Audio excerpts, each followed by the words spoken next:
Welcome to the Yellowjackets Hive, presented by cordcutting.com. I'm Media Melanie here with... And I'm Emily. And we could not be more excited to have the opportunity to speak with Nicole Maines today. Of course, she plays Lisa on Yellowjackets, but also Nia Nall and Dreamer on Supergirl. She's a huge activist, has an upcoming graphic novel, just a fantastic person all around. And without further ado, let's welcome Nicole. Hi. Whoa. Hey, thank you for joining us. We appreciate it. Oh my gosh, thank you for having me. Yes. What have you been up to since Yellowjackets season 2 wrapped? I know the strikes were going on, but what have you been doing with yourself? Well, mostly on strike. But I've been writing comic books a lot. Is sort of my big pastime, second job now. I write for Dreamer, Nia Nall in the comics now. Of course, she had this whole, she was created for the Supergirl show on the CW. And then when that ended, DC and I started working together to move her over into the comic book side of things. And she's had a really incredible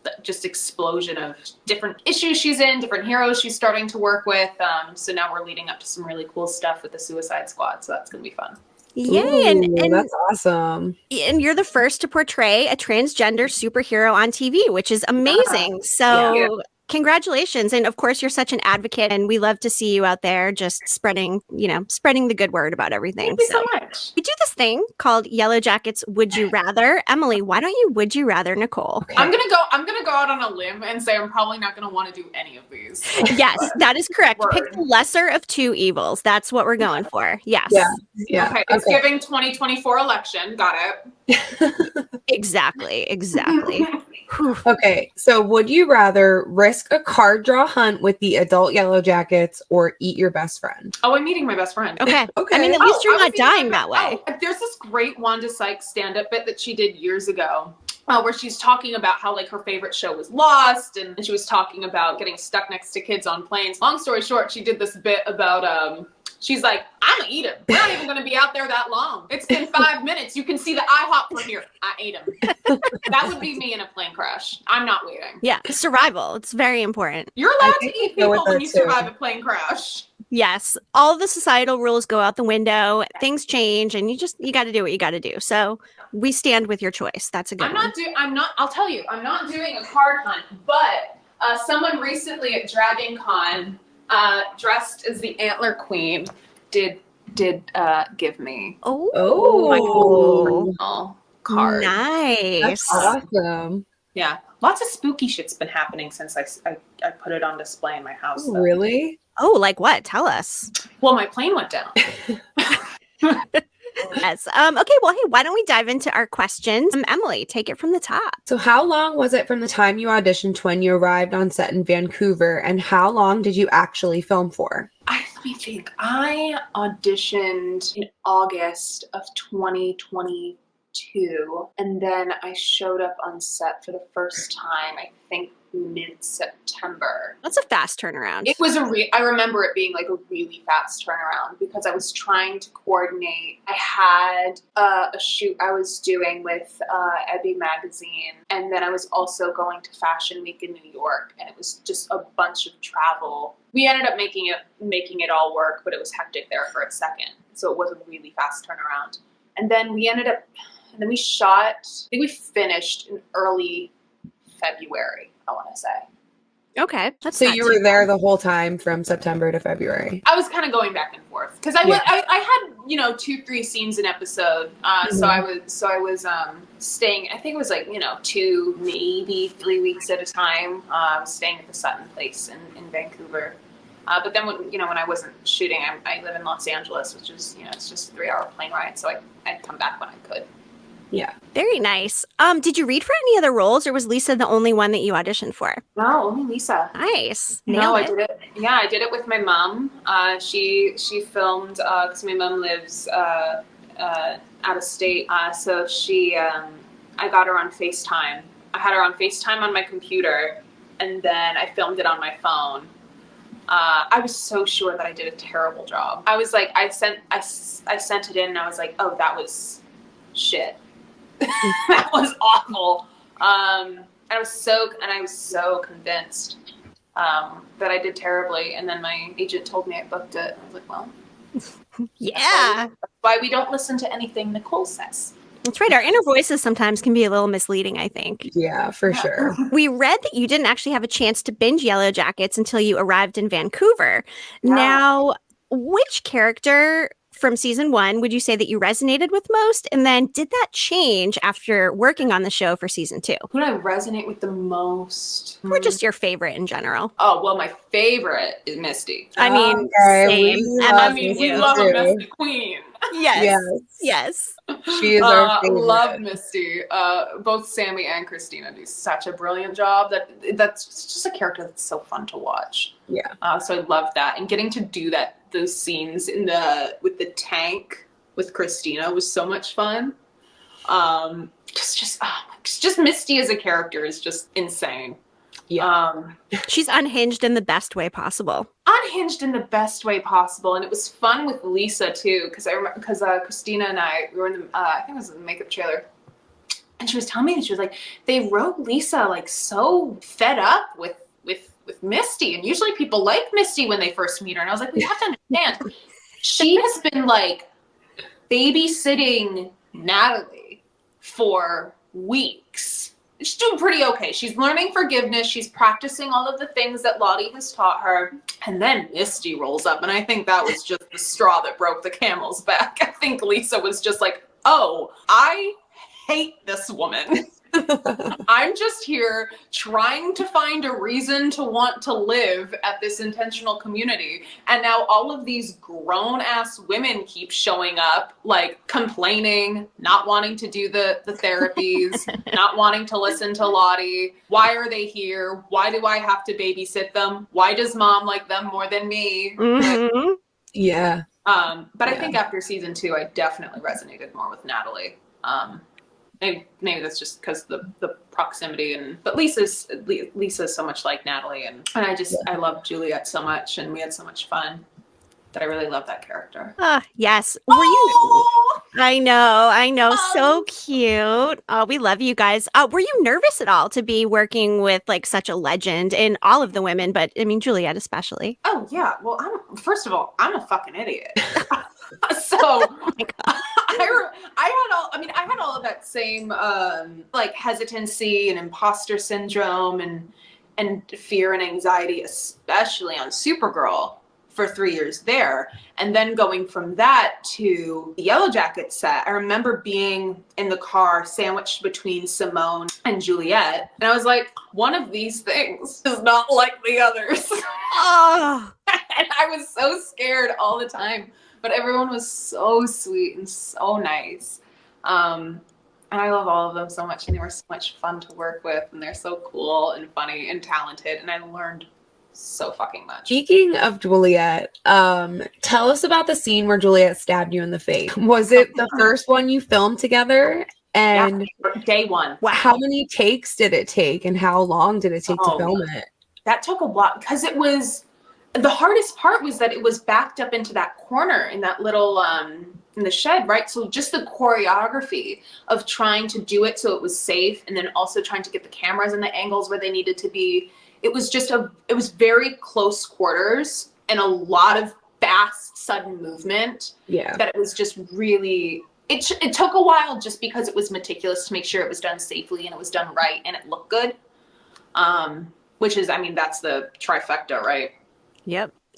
But yeah, that was day one, and I was so nervous coming into it. And of course, it was episode 1, season 2, so everyone's kind of getting back in the flow of things. But I remember Juliette took me aside at one point, and she just made a point to tell me, "Hey, I wanted to welcome you. I wanted to let you know, like, you are here because they loved your tape. You are here because you deserve to be. We're gonna have a lot of fun." Kind of putting I think she could kind of sense, first day on a new set, with an established cast, especially, right? With an established cast, and she just really put that at ease, which was really helpful.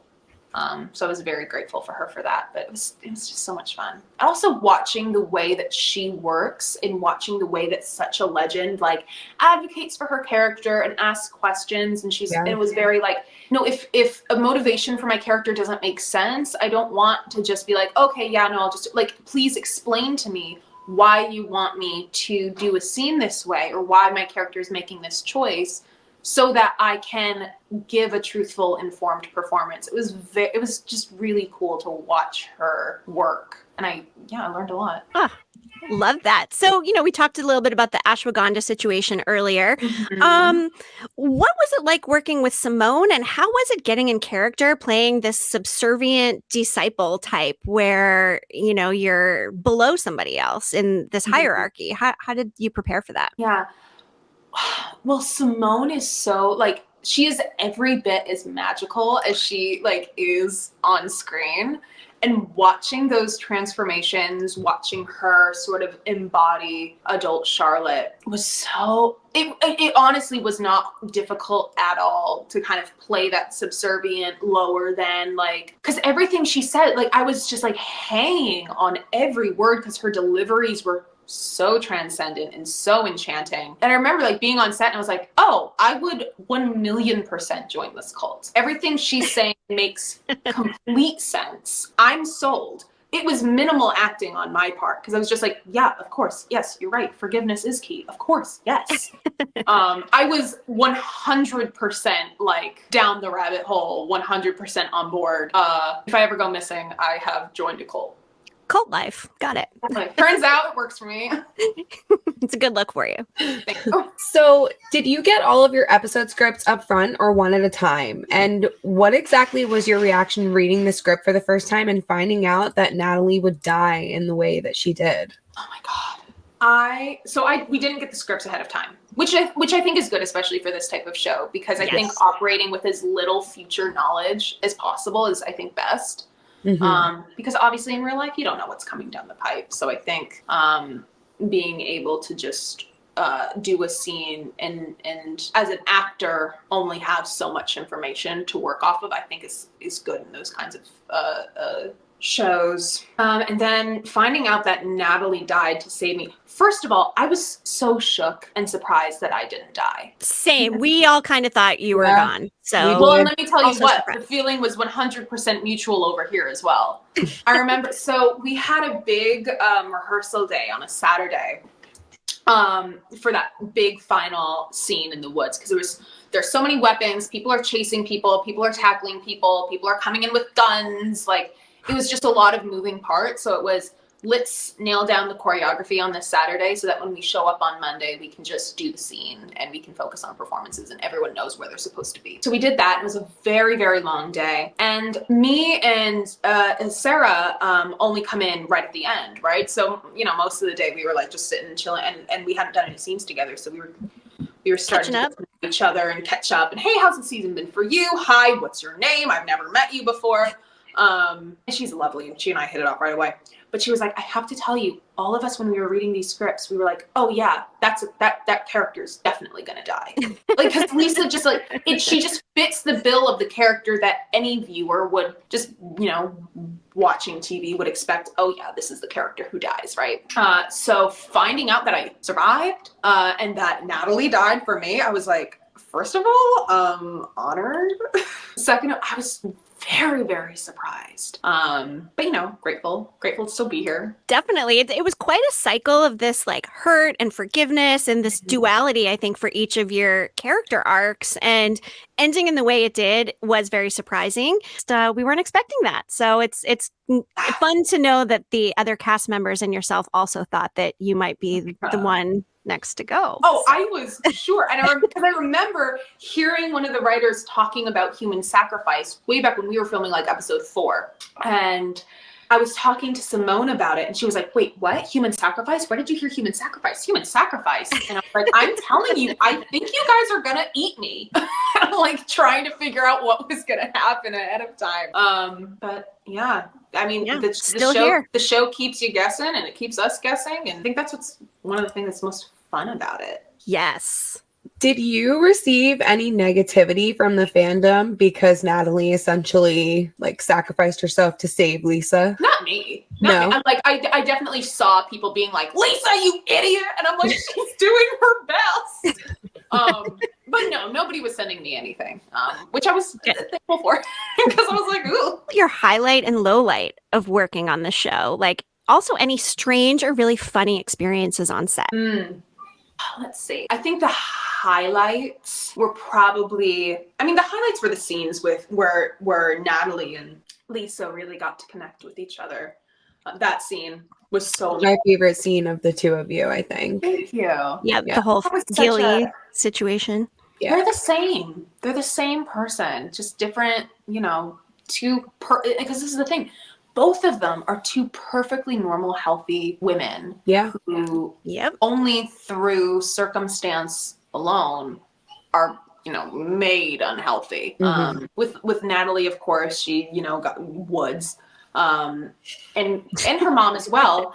But with Lisa, her mom was constantly telling her, you can't stand on your own 2 feet. You don't have what it takes to be your own person. And so she develops all of these complexes and she's so insecure through no fault of her own. Just, she's never been given a reason to believe that she is good enough. And then, Lottie almost gives her that, but that she's still dependent on Lottie. And Natalie is the first person who's like, you're fucking fine. Why are you here? Why are you dressed in purple? You're fine. Like get the fuck out of here. Like, I think almost like that tough love, like trying to push her out of the nest. That she's the first person who's ever done that for Lisa. Right, which is ironic given, Natalie had a not great home situation and an overbearing father and, things weren't great. So that even speaks more to you guys being this same person with the same motivators. Yeah. So doing all of those scenes was so brilliant. And I think the cake is taken by that last scene with Natalie and Lisa where, what was I doing? I was dyeing socks. Which was so fun because I love a prop. They were like, oh yeah, just get the little clothespins. And I was like, oh, I'm Martha fucking Stewart. Yes. Love that. That scene was so powerful. It was. I loved it. Natalie saying goodbye and saying, that forgiveness is a good idea. Thanks for trying to teach it to me.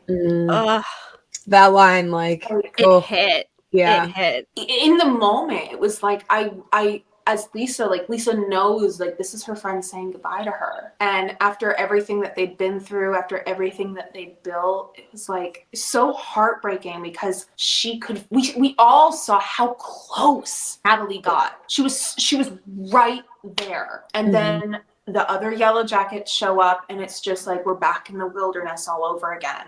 And that was the most heartbreaking thing of everything because it felt like a breakup scene. It was so oh my god, it was beautiful and really fun to do. So those are probably the highlights of it. The low light is the scenes are fucking hard. The chicken scene. I mean, that was fun.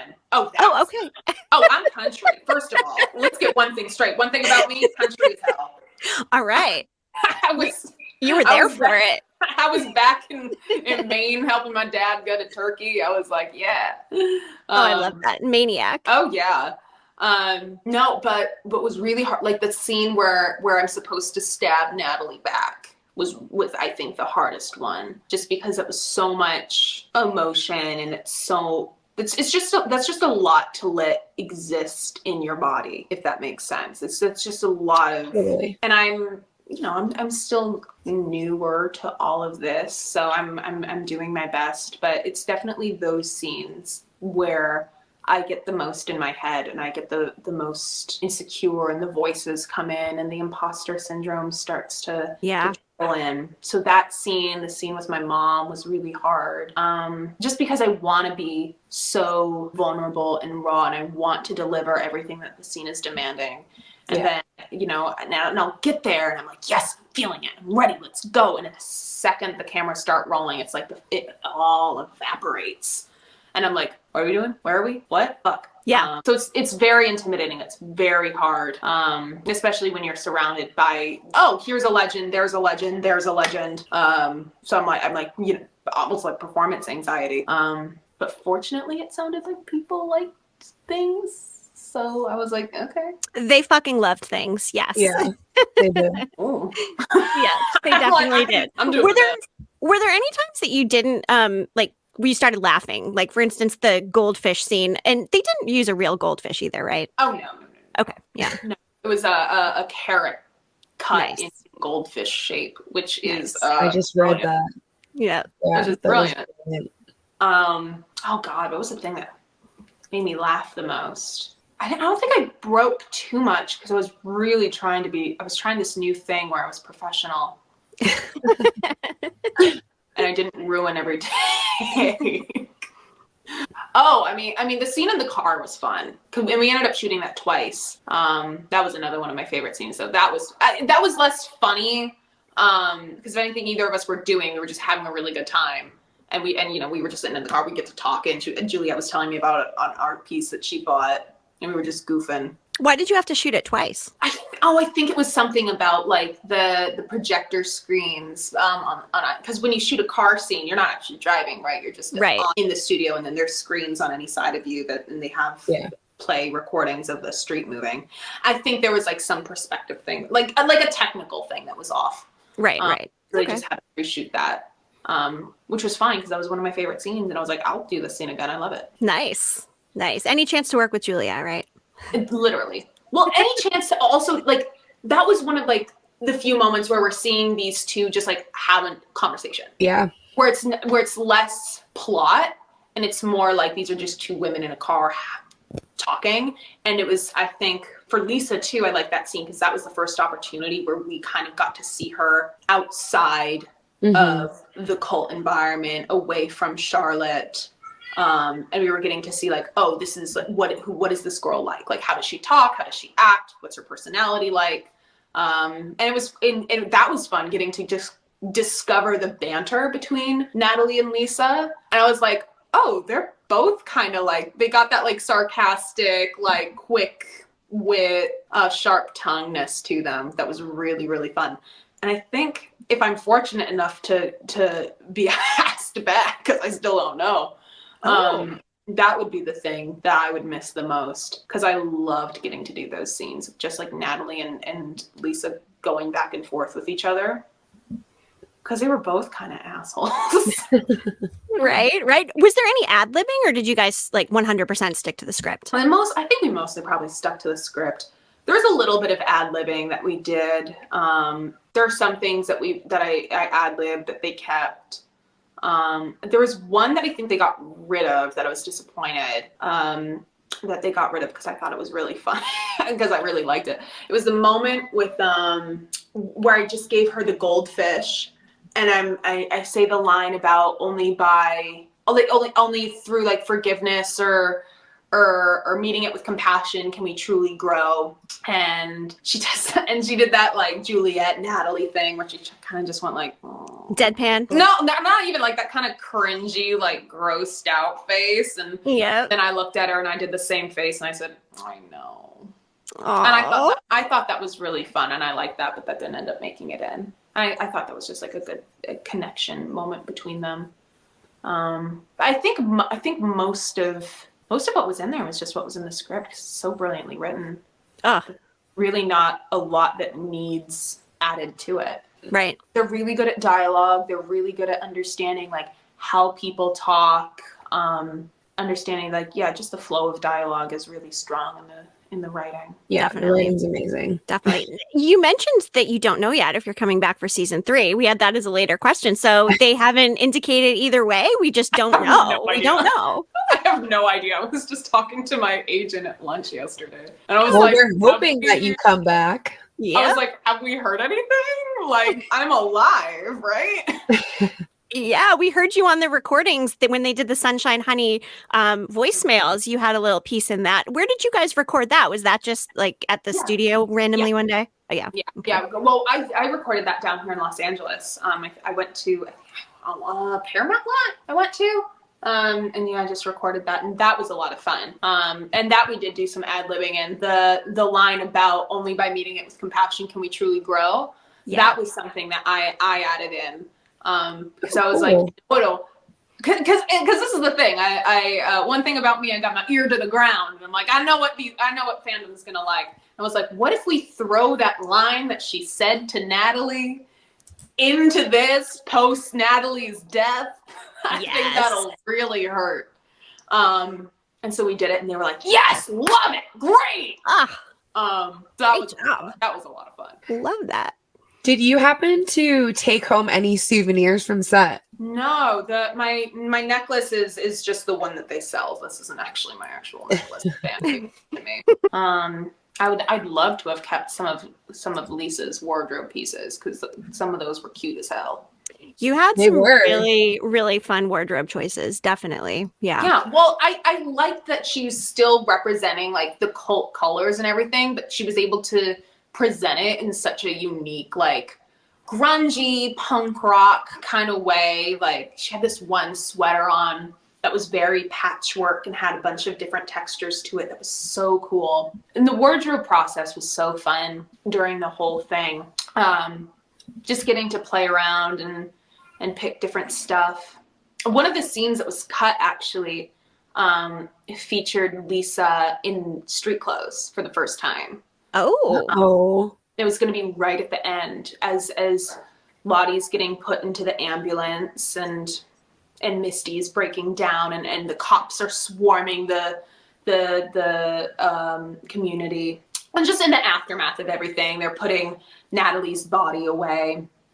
And there was a moment where Lisa is standing in the crowd and she slips away into, like, I think like in the script it was written like she slips away into the night or something.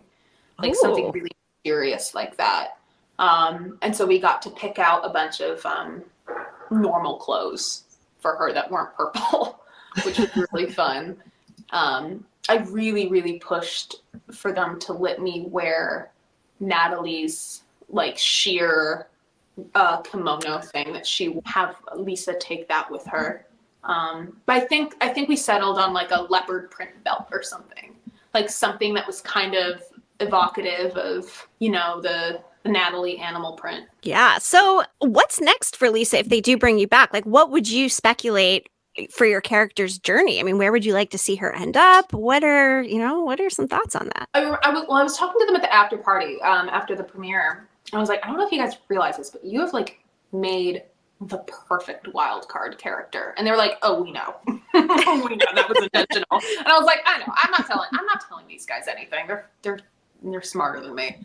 But yeah, there's a bunch of different ways that Lisa could go. I think one of the ones that I'm most interested in is we have seen her go from this hopeless place, right? She's tried to kill herself. She has already given up.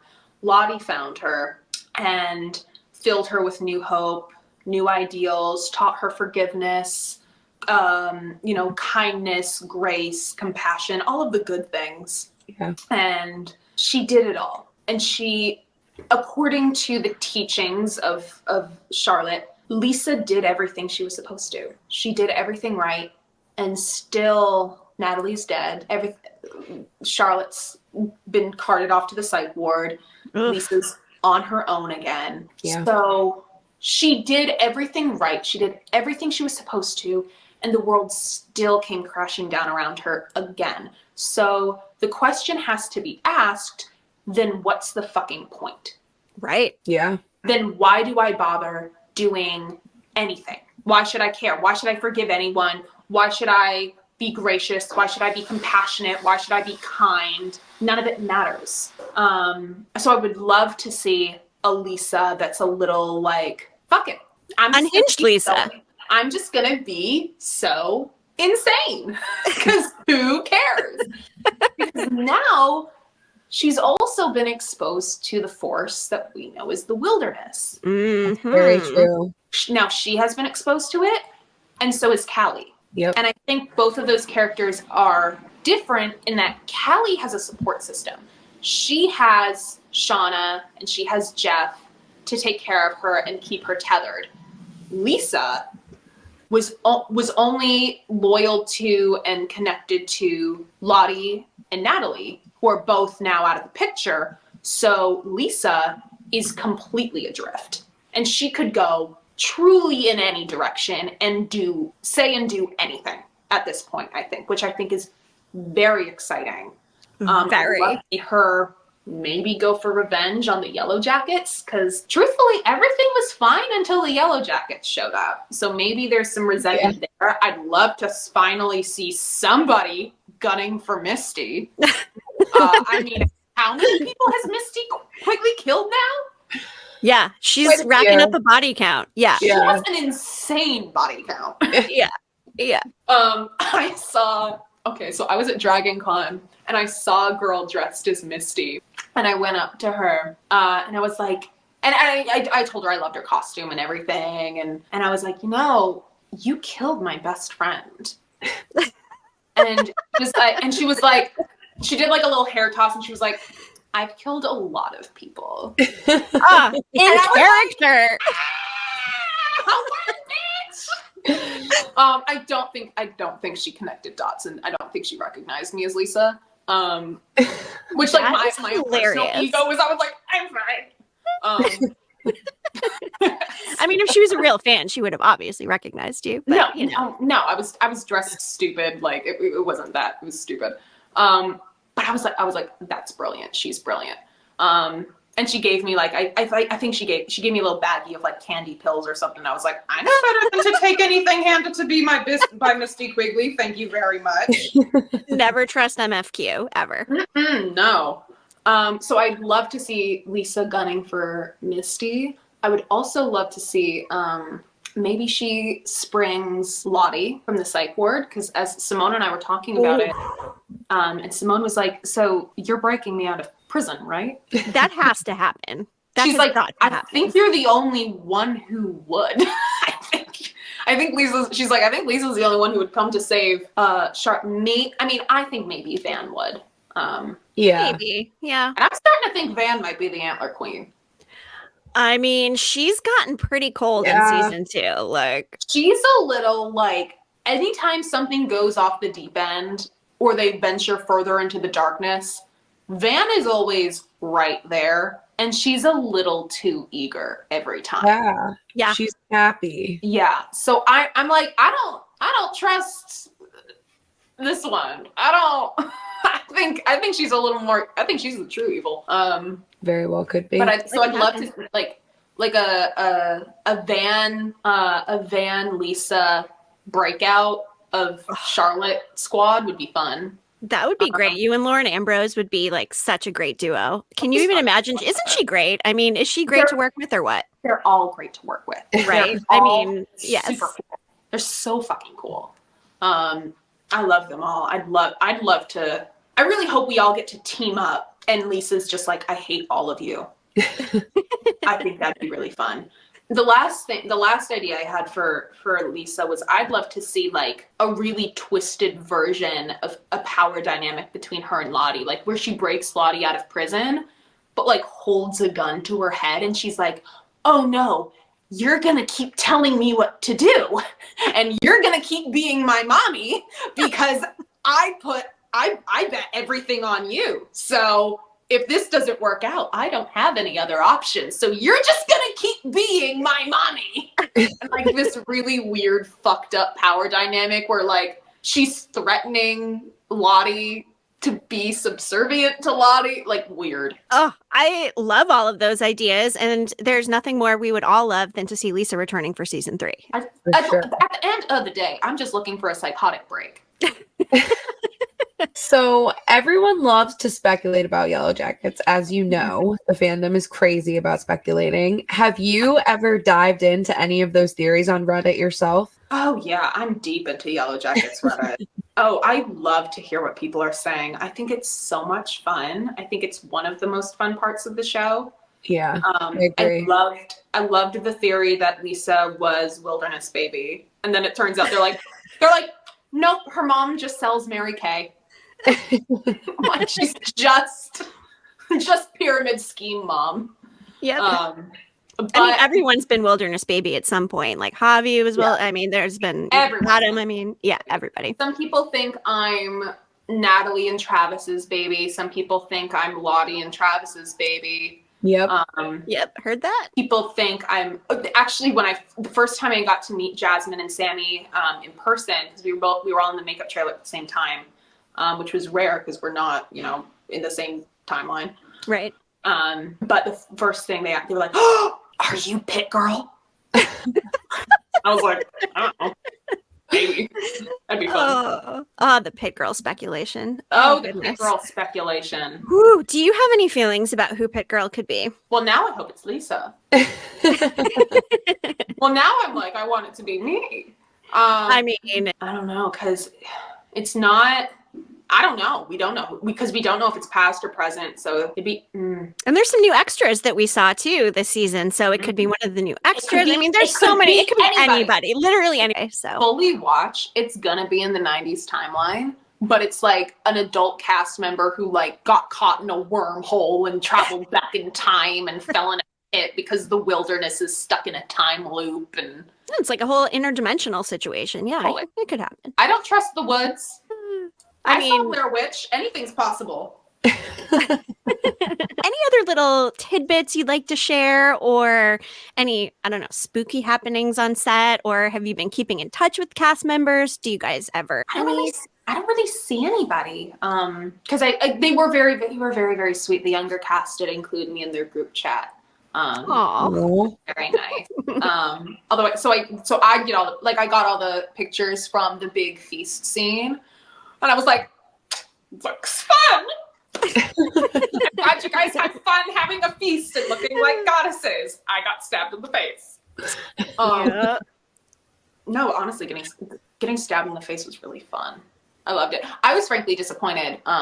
Originally, it was supposed to go in my eye, and I think I was supposed to have an eye patch. And then they elected to have to go through my hand. And I was a little disappointed. I was like, how much time do you think we would have saved in the makeup trailer every morning? Yeah. I had to do half my face. Yeah. That would have been brilliant. But I'm also like, I'm just like a fan of like blood and guts and gore. So I'm always like more, please. But yeah, I'm excited to see where they go with season 3. We cannot wait. And there's a bonus episode that's going to be coming out, and That's we're right. very excited for that. We think it's maybe the Cabin Daddy backstory with Jason Ritter. Not sure, but you know. I know, but I'm not going to tell anybody. Oh, you do know. Oh, you do. Oh, okay. Okay. Oh, wow. That's exciting. If I say for you. anything, then I really will be Pit Girl. Oh, yeah. No, totally. Yeah. Don't say anything, but They're like, that's yeah, really actress, cool. Actress and famous big mouth Nicole Maines found in a pit. Exactly. That's why they make NDAs, right? Yeah, exactly. Yes. Well, Yeah, this is the future of Hollywood. They don't have anybody sign an NDA. They just have pits lying around. tiger traps everywhere. Yeah. Well, before we let you go, why don't you tell us a little bit about your very exciting upcoming full-length graphic novel? Thank you very much. Yeah, so before I did Yellowjackets, I did 3 years on the CW Supergirl, where I originated the character Dreamer, who was the first transgender superhero on television. And she's the 21st century ancestor of a Legion of Superheroes character, Nuranal, which takes place in the 31st century. And she has the power to see the future in her dreams. And it's a power that's passed down from mother to daughter. And so Nia has lived her whole life as a trans girl thinking that her sister Maeve is going to get these powers, right? And then when Nia gets them, she doesn't know how to handle that. She wants to protect this relationship with her sister. This is all her sister's ever wanted. And she can't jeopardize that relationship because her sister's her only friend. So she runs away to Metropolis and has no plan, and it all takes place over the course of a weekend. And it's Nia as a 15-year-old scared half-alien trans girl in Metropolis, desperately trying to keep herself awake, trying to keep these dreams from coming in. And then, of course, she's met with space destiny and I think there are a couple of explosions. I can't help but make things superhero-y. It's in my nature. I love the action. Yes. But that comes out April 2nd, and it's so much fun. And I got to include a lot of stuff that I really, really wanted to for a long time. We have this great scene where she's introduced to the Metropolis ballroom scene, which is really, really fun. And we get to see like the intersection of like alien culture and DC Comics with queer culture, and it's just like really Love cool. that. And Rye Hickman does the art, and it's beautiful, and all of the dream sequences. The cover art is beautiful.